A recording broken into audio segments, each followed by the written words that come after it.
Radio live news update brought to you by Josco jewellers ഷോറൂമുകളിൽ സ്വർണ്ണ വജ്രാഭരണങ്ങൾക്ക് ഓഫറുകളുടെയും സമ്മാനങ്ങളുടെയും വിരുന്നൊരുക്കി ജൂൺ 21 മുതൽ ഗ്രാൻഡ് NRI ഗോൾഡൻ ഫെസ്റ്റ്.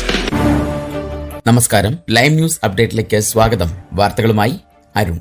ഞായറാഴ്ച പ്രഖ്യാപിച്ച പുതിയ സർക്കാർ പദ്ധതികൾ പ്രകാരം ഭക്ഷ്യ ബിസിനസ്സുകൾ ഉപഭോക്താക്കൾക്ക് ആരോഗ്യകരമായ ഭക്ഷണം വാങ്ങുന്നത് എളുപ്പമാക്കണമെന്ന് നിർദ്ദേശം. ഇംഗ്ലണ്ടിലെ സൂപ്പർ മാർക്കറ്റുകളും ഭക്ഷ്യ നിർമ്മാതാക്കളും സർക്കാരുമായി സഹകരിച്ച് ആളുകളെ അവരുടെ ആഴ്ചതോറുമുള്ള കടകളിലെ വാങ്ങൽ ആരോഗ്യകരമാക്കാൻ പ്രോത്സാഹിപ്പിക്കും. ഭക്ഷ്യ ചില്ലറ വ്യാപാരികൾ അത് എങ്ങനെ ചെയ്യണമെന്ന് തീരുമാനിക്കണമെന്ന് മന്ത്രിമാർ പറയുന്നു. എന്നാൽ ആരോഗ്യകരമായ ഭക്ഷണത്തിന് പ്രമോഷനുകൾ വാഗ്ദാനം ചെയ്യുക, ആരോഗ്യകരമായ ഓപ്ഷനുകൾ പ്രോത്സാഹിപ്പിക്കുന്നതിനായി ലോയൽറ്റി പോയിന്റുകൾ മാറ്റുക, അല്ലെങ്കിൽ കടകളുടെ ലേഔട്ടുകൾ മാറ്റുക എന്നിവ ഇതിൽ ഉൾപ്പെട്ടേക്കാം. നിർബന്ധിത സർക്കാർ ലക്ഷ്യങ്ങളെ നാനി സ്റ്റേറ്റ് എന്ന് വിശേഷിപ്പിച്ചുകൊണ്ട് ജനങ്ങളോട് എന്ത് വാങ്ങണമെന്ന് പറയേണ്ടത് സർക്കാരില്ലെന്ന് shadow work and pension secretary പറഞ്ഞു. ആരോഗ്യകരമായ ഭക്ഷണം ഉപഭോക്താക്കൾക്ക് കൂടുതൽ പ്രാപ്യമാക്കുന്നതിനും NHSന് മേലുള്ള സമ്മർദ്ദം കുറയ്ക്കുന്നതിനും ഈ തന്ത്രം സഹായിക്കുമെന്ന് പ്രതീക്ഷിക്കുന്നു. ഉത്തരവാദിത്തം വർദ്ധിപ്പിക്കുന്നതിനായി പ്രധാന ഭക്ഷ്യ ചില്ലറ വ്യാപാരികൾ ആരോഗ്യകരമായ ഭക്ഷണ വിൽപ്പനയെക്കുറിച്ച് റിപ്പോർട്ട് ചെയ്യുന്നതായി നയം കാണും. കൂടാതെ വ്യവസായവുമായി പങ്കാളിത്തത്തോടെ ലക്ഷ്യങ്ങൾ അംഗീകരിക്കപ്പെടും. രാജ്യത്തിന്റെ ആരോഗ്യം മെച്ചപ്പെടുത്താൻ ലക്ഷ്യമിട്ടുള്ള നടപടികളുടെ ഒരു നിരയുടെ ഭാഗമാണ് ഈ പദ്ധതി. അത് അടുത്തയാഴ്ച പ്രസിദ്ധീകരിക്കുമെന്ന് പ്രതീക്ഷിക്കുന്നുണ്ട്. BBC സൺഡേ വിത്ത് ലോറ കേഴ്സ്ബർഗ് പ്രോഗ്രാമിൽ അവതാരകയായ വിക്ടോറിയ ഡെൽബിഷെയറുമായി സംസാരിച്ച സ്ട്രീറ്റിംഗ് കൂട്ടിച്ചേർത്തു. നമ്മുടെ കലോറി ഉപഭോഗം ഒരു ദിവസം വെറും 50 കലോറി കുറച്ചാൽ 3 ലക്ഷത്തിലധികം കുട്ടികളെ, അതായത് 2 ദശലക്ഷം മുതിർന്നവരെ പൊണ്ണത്തടിയിൽ നിന്ന് നമുക്ക് മോചിപ്പിക്കാൻ കഴിയുമെന്നും അദ്ദേഹം ചൂണ്ടിക്കാട്ടി. UK മുന്നിലുള്ളത് കടുത്ത ചൂടേറിയ ദിവസങ്ങൾ. ഈ വർഷത്തെ ഏറ്റവും ചൂടേറിയ ദിനം മുന്നിലെത്തിയെന്നാണ് മെറ്റ് ഓഫീസിന്റെ മുന്നറിയിപ്പ്.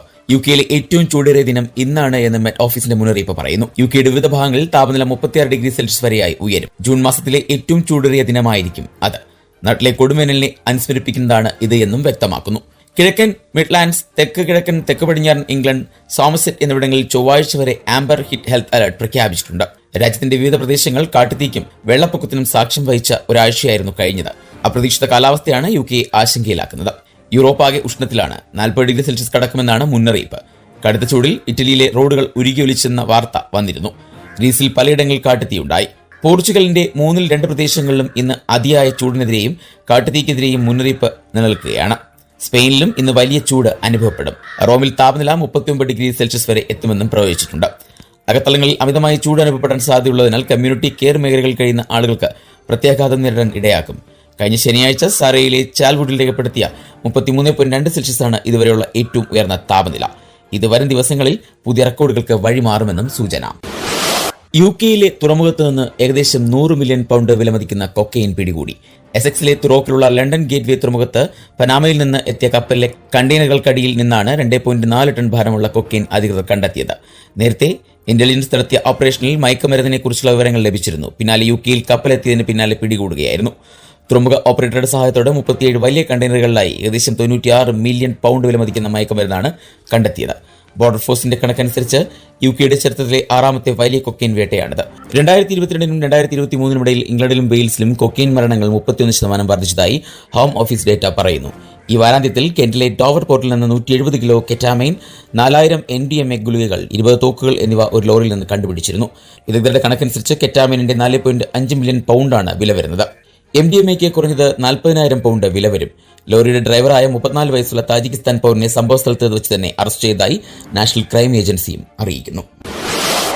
ആദ്യ വർഷം തന്നെ പാസ് മാർക്ക് പോലും നേടാനാവാതെ പ്രവർത്തനം ലേബർ സർക്കാർ കാഴ്ചവെക്കുന്നുവെന്ന് റിപ്പോർട്ടുകൾ.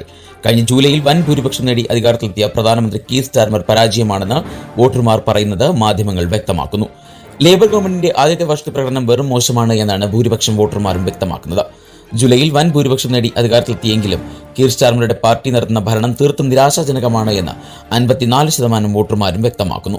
തെരഞ്ഞെടുപ്പിൽ ലേബറിനെ വോട്ട് ചെയ്ത 1/4% പേരും പാർട്ടിയുടെ പ്രവർത്തനം മോശമാണ് എന്ന് വിധിയെഴുതുന്നു. 37% പേരാണ് ഭരണം കൊള്ളാമെന്ന് പറയുന്നത്. അതേസമയം മുൻ ടോറി ഗവൺമെന്റ് ലേബറിനേക്കാൾ മികച്ചതായിരുന്നുവെന്ന് 29% പേർ കരുതുന്നു. 26% പേർ മറിച്ചും ചിന്തിക്കുന്നു. പ്രധാനമന്ത്രി കീർ സ്റ്റാർമറുടെ അപ്രൂവൽ റേറ്റിംഗ് -35% നിലകൊള്ളുന്നത്. ടോറി നേതാവ് കെമി ബാഡ്നോക്കിന്റെ -24% പിന്നിലാണിത്. റിഫോം UK നേതാവ് നിഗൽ ഫെരാഗിന് -9 റേറ്റിംഗ് ആണുള്ളത്. ഒപ്പീനിയൻ നടത്തിയ സർവേയിലാണ് സ്റ്റാർമർക്ക് തിരിച്ചടി സമ്മാനിക്കുന്ന വിധി എടുത്തുള്ളത്. ഇംഗ്ലണ്ടിലെ ആശുപത്രികൾക്ക് പണം നൽകുന്നതും രോഗികളുടെ റേറ്റിംഗും തമ്മിൽ ബന്ധിപ്പിക്കാൻ സർക്കാർ NHSന്റെ 10 വർഷത്തെ പദ്ധതി നടപ്പാക്കുന്നതിന്റെ ഭാഗമായാണ് ഈ നീക്കം പ്രഖ്യാപിച്ചിരിക്കുന്നത്. പൊതുജനങ്ങളിൽ നിന്നും അകന്നുനിന്നാൽ സേവനങ്ങൾ തന്നെ അവസാനിപ്പിക്കുമെന്ന് മുന്നറിയിപ്പ് വന്നതോടെയാണ് ഈ പദ്ധതി. രോഗികൾ അസന്തുഷ്ടരായാൽ ആശുപത്രികൾക്ക് ലഭിക്കുന്ന ഫണ്ടിൽ ഒരു ഭാഗം നഷ്ടപ്പെടുന്ന വിധത്തിലാണ് പദ്ധതി വിഭാവനം ചെയ്തിരിക്കുന്നത്.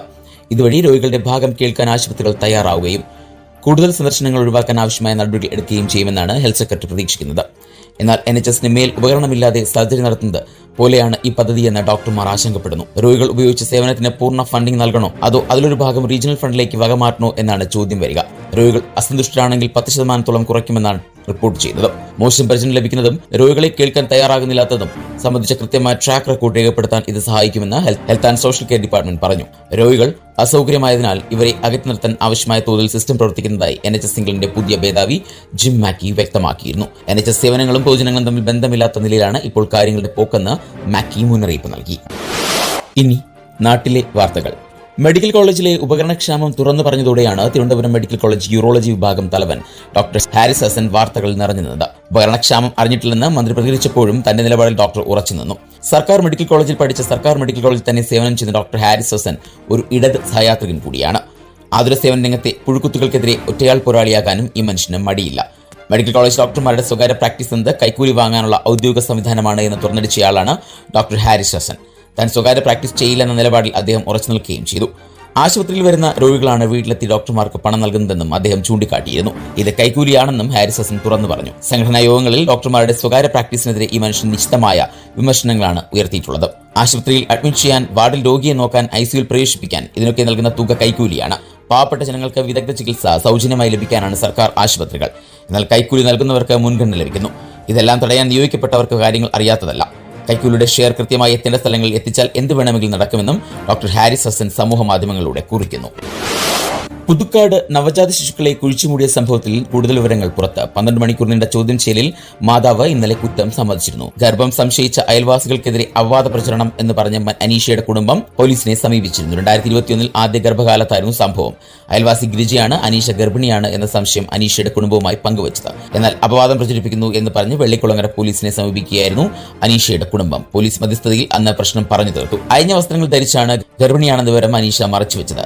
ശരീരഘടനയിലെ മാറ്റം ചോദിച്ചവരോട് ഹോർമോൺ വ്യതിയാനമെന്നാണ് അനീഷ പറഞ്ഞിരുന്നത്. മകൾ ഗർഭിണിയായിരുന്നുവെന്ന വിവരം അറിയില്ലായിരുന്നുവെന്നാണ് അനീഷയുടെ അമ്മ പറയുന്നത്. കൊലപാതകത്തിന് പ്രേരിപ്പിച്ചതും ഗൂഢാലോചന നടത്തിയതും ആൺ സുഹൃത്തായ ഭവിനാണെന്നും കണ്ടെത്തി. രണ്ടാമത്തെ കുട്ടിയുടേത് കൊലപാതകമായിരുന്നു എന്ന് നേരത്തെ കണ്ടെത്തിയിരുന്നു. അതിനിടെയാണ് ആദ്യത്തെ കുട്ടിയുടെ മരണവും കൊലപാതകമെന്ന് അനീഷ സമ്മതിച്ചത്. 2 സംഭവങ്ങളിലും 2 കേസുകൾ രജിസ്റ്റർ ചെയ്തു. ഭവനും അനീഷയ്ക്കുമെതിരെ കൊലപാതകം, ഗൂഢാലോചന തുടങ്ങിയ വകുപ്പുകൾ ചുമത്തി കേസെടുത്തിട്ടുണ്ട്. ഇവരുടെ അറസ്റ്റും പോലീസ് രേഖപ്പെടുത്തിയിട്ടുണ്ട്. 2021 നവംബർ 6-നായിരുന്നു ആദ്യത്തെ കുട്ടിയെ കൊലപ്പെടുത്തിയത്. കൊല നടത്തിയ അന്ന് തന്നെ യുവതി കുഞ്ഞിനെ സ്വന്തം വീട്ടുവളപ്പിൽ കുഴിച്ചുമൂടി 8 മാസം ശേഷം കുഴി തോണ്ടി അസ്ഥികൾ പുറത്തെടുത്ത് ഭവിന് കൈമാറി. 2024 ഓഗസ്റ്റ് 29-നാണ് രണ്ടാമത്തെ കുട്ടിയെ കൊലപ്പെടുത്തിയത്. തുണിയിൽ പൊതിഞ്ഞു സൂക്ഷിച്ച കുഞ്ഞിന്റെ മൃതദേഹം ഓഗസ്റ്റ് 30-ന് അനീഷ ഭവിന്റെ വീട്ടിലെത്തിച്ചു. ഭവിന്റെ വീടിന് പിന്നിലെ തോട്ടിൽ കുഴിച്ചുമൂടിയ മൃതദേഹം 4 മാസങ്ങൾക്ക് ശേഷമാണ് പുറത്തെടുത്തത്. ഇന്നലെ രാത്രി 12:30-നാണ് ഭവിൻ അസ്ഥികളുമായി പോലീസ് സ്റ്റേഷനിലെത്തിയത്. ഭവിനും അനീഷയും പരിചയപ്പെട്ടത് ഫേസ്ബുക്കിലൂടെയാണെന്നും 2020 മുതൽ ഇരുവരും തമ്മിൽ പരിചയമുണ്ടെന്നും പോലീസ് വ്യക്തമാക്കുന്നു. സ്പോർട്സ് വാർത്തകൾ.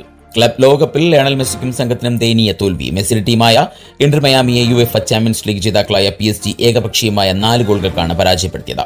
തോൽവിയോടെ മെസ്സിയും സംഘവും ക്ലബ് ലോകകപ്പിൽ നിന്നും പുറത്തായി. ജയത്തോടെ ഫ്രഞ്ച് വമ്പന്മാരായ PSG ക്വാർട്ടറിലേക്ക് മുന്നേറി. ജാവോ നെവസിന്റെ തകർപ്പൻ ഹെഡറിലൂടെ മയാമിയുടെ വലകുലുക്കി. മത്സരത്തിന്റെ 6-ാം മിനിറ്റിൽ തന്നെ PSG ലക്ഷ്യം വ്യക്തമാക്കി. മൈതാനത്ത് ആധിപത്യം പുലർത്തിയ PSG ആദ്യ പകുതിയിൽ തന്നെ നിരവധി ഗോൾ അവസരങ്ങളാണ് സൃഷ്ടിച്ചത്. 39-ാം മിനിറ്റിൽ തന്റെ 2ാം ഗോളും കണ്ടെത്തി ജാവോ നെവസ് PSGയുടെ ലീഡ് ഉയർത്തി. ഇനി ഇന്നത്തെ പൗണ്ട് വിനിമയ നിരക്ക് 117.35 ഇന്ത്യൻ രൂപയാണ് ഇന്നത്തെ പൗണ്ട് വിനിമയ നിരക്ക്. ഇതോടെ ഇന്നത്തെ വാർത്താ ബുള്ളറ്റിൻ പൂർണ്ണമാകുന്നു. അടുത്ത ബുള്ളറ്റിനുമായി വരും മണിക്കൂറുകളിൽ കേട്ടുമുട്ടാം. നന്ദി, നമസ്കാരം.